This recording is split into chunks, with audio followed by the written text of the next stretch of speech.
Magandang hapon! Kumusta po? Narito po ulit ang update natin para sa lagay ng ating panahon. Ngayong hapon po ng September 1, 2023 na kung saan sa ngayon po ay maging handa pa rin tayo sa maulan na panahon ngayong weekend, lalo na po dito sa Luzon dahil po sa apat na sama ng panahon ang nagtutulong-tulong na palakasin ang habagat.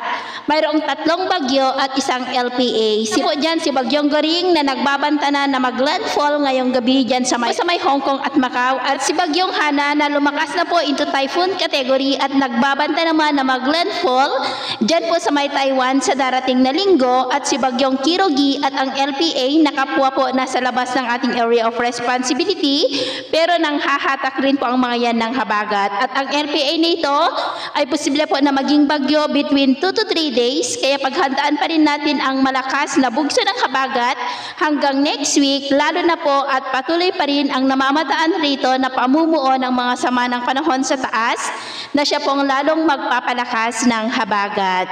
At ito naman po ipinapakita ng forecast model natin pong ginagamit hanggang sa susunod na 2 linggo. Wala namang pong bagyo na nakikita na tatawid sa malaking bahagi ng ating bansa, pero posible pa rin ang pamumuo ng mga sama ng panahon at ang development po ng mga ito ang ating babantayan.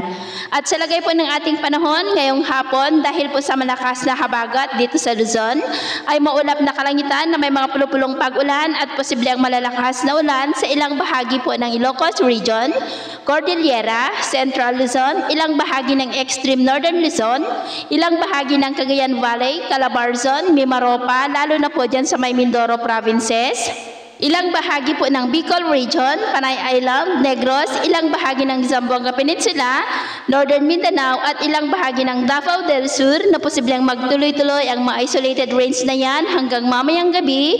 Kaya mag-ingat po tayo sa posibleng banta pa rin ng mga pagbaha at pagguho ng lupa.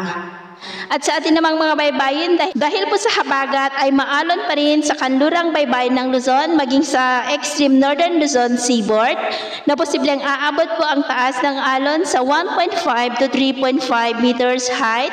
Kaya iwasan po muna natin ang papalaot lalo na po sa mga may kulay pula para mas makaiwas sa mga sakunang pangkaragatan.